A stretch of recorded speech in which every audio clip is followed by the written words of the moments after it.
आजकल छोटे-छोटे बच्चों को 10-12 साल के बच्चों को पीरियड्स में बहुत दर्द पेट दर्द की कंप्लेंट्स पाई जाती है, हेवी ब्लीडिंग रहता है और ऐसे बच्चों में बार-बार पेन किलर्स पेरेंट्स यूज़ करते हैं। लेकिन क्या आपको ये करना चाहिए? नहीं, आपको बिल्कुल पेरेंट्स को पेन किलर्स बच्चों को बिल्कुल नहीं देना चाहिए। बच्चों का लीवर बहुत कमज़ोर रहता है और ऐसे कंडीशन में हार्मोनल टैबलेट्स या फिर पैरासिटामोल, डाइक्लोफेनाक या कोई भी प्रकार का पेन किलर्स देकर आप पेशेंट के दर्द कम करते हैं तो आगे जाके बच्चों में इसके कई बहुत ज़्यादा साइड इफ़ेक्ट पाए जाते हैं।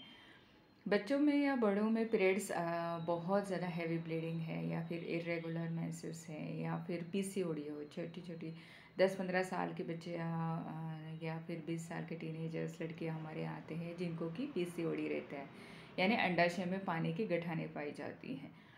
अगर सोनोग्राफी में पीसीओडी पाया जाता है तो ऐसे पेशेंट में mostly extra hair growth, hirsutism जिसे बोलते हैं, वो पाया जाता है और वेट बच्चों का बहुत ज़्यादा बढ़ जाता है। पेट पे, छाती पे या फिर थाइस पे बहुत फैट जमा हो जाता है और ऐसे पेशेंट में वेट लॉस की ट्रीटमेंट देके या फिर वॉकिंग या फिर जिम करवा के भी वेट लॉस नहीं पाया जाता है। तो ऐसे बच्चों में पहले इंचेस लॉस या वेट लॉस के लिए पंचकर्म दिया जाता है। और पीरियड्स रेगुलर करने के लिए सबसे पहले तो पीसीओडी की ट्रीटमेंट करना बहुत ज़रूरी रहता है। ऐसे पेरेंट्स को हम पहले अलर्ट करके रखते हैं कि सिस की ट्रीटमेंट आप पहले कर लीजिए, नहीं तो फिर जब भी 5-10 साल बाद आफ्टर मैरिज बच्चों में प्रेगनेंसी के प्रॉब्लम फेस करना रहता है। ऐसे बच्चों को इनफर्टिलिटी के प्रॉब्लम्स आगे इन फ्यूचर फेस करने पड़ते हैं।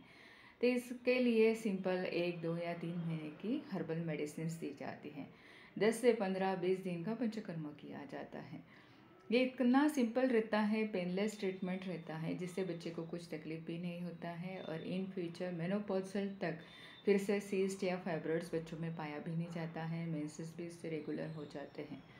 अगर हैवी ब्लीडिंग में पेशेंट है पीरियड्स के टाइम पे या फिर श्वेत पदर है, रक्त प्रदर है, सफ़ेद पानी जाता है, लाल पानी जाता है, ऐसे में सिंपल हर्बल मेडिसिन आपको यूज़ करनी है। कभी भी हार्मोनल टैबलेट्स या फिर कॉन्ट्रासेप्टिव पिल्स यूज़ करके आप अपने शरीर को नहीं बिगाड़ना चाहिए। हार्मोनल टैबलेट्स के बहुत ज़्यादा साइड इफ़ेक्ट मिलते हैं। जितने के पेन किलर और स्टीरॉयड्स के हैं उतने ही हार्मोन्स के उससे भी ज़्यादा पाए जाते हैं। इसीलिए आयुर्वेदा में ऐसी ट्रीटमेंट नहीं की जाती। अगर आपको लेना भी है तो थोड़ी मात्रा में लीजिए या फिर थोड़े दिन लेकर फिर इसको आपको बंद करना चाहिए। पंचकर्म से बॉडी डिटॉक्स करके पेट पे लेप लगा दिया जाता है और फिर 2 से 3 महीने की मेडिसिन देकर बच्चों को